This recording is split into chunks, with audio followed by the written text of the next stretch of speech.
गणेशोत्सवादरम्यान रस्त्यामधील बेवारस वाहनांचा अडथळा निर्माण होणं याकरिता ठाणे महानगरपालिकेच्या वतीनं रस्त्यालगत उभे असलेल्या वागळे परिसरातील बेवारस वाहनांवर कारवाईचा बडगा उगारण्यात आलाय।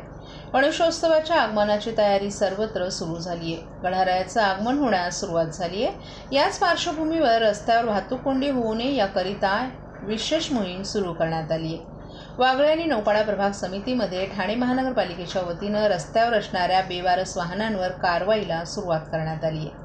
मुख्यमंत्री एकनाथ शिंदे आणि महापालिकेचे आयुक्त सौरभ राव यांनी दिलेल्या आदेशानुसार शहरांमध्ये गणेशोत्सवादरम्यान गणपती मिरवणुकीस कोणत्याही प्रकारे अडचण निर्माण होऊ नये याकरिता रस्त्यांवर अनेक ठिकाणी उभी असलेली बेवारस वाहनं आणि अनधिकृत हातगाड्या हटवण्याचे आदेश देण्यात आले होते।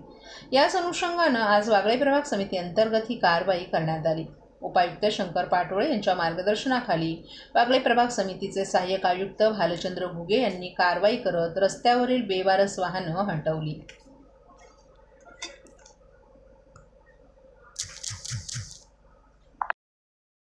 माननीय आयुक्त साहेब आणि माननीय मुख्यमंत्री महोदय यांच्या आदेशानुसार ही कारवाई नौपाडा खुर्द आणि वागळे प्रभाग समितीमध्ये सुरू आहे। गणपतीचं आगमन होत आहे 7 तारखेपासून, त्यामुळं त्या पार्श्वभूमीवर आपण ही मोठ्या प्रमाणात कारवाई करतो। संपूर्ण रस्ते आपण स्वच्छता करतो आहे। त्याचबरोबर रस्त्यावर असणारे जे बंद वाहने आहेत, बंद वाहनेसुद्धा आपण मोठ्या प्रमाणात उचलण्याची कारवाई आपण करतो आहे। त्याबरोबर रस्त्यावरचे ज्या हातगाड्या आहेत एका साईडला आपण करतो आहे, एक साईडला, आणि रस्त्यावरचे खड्डेसुद्धा आपण ह्याप्रमाणे बुजवतो। अशा मोठ्या प्रमाणात आपण ही कारवाई 1 बाय 1 आपण फेज वाईज चालू केलेली आहे। ही कारवाई आता वागळेमध्ये आपण थांबलो आहे। आता मोठ्या प्रमाणात गर्दी आहे ह्या भागामध्ये।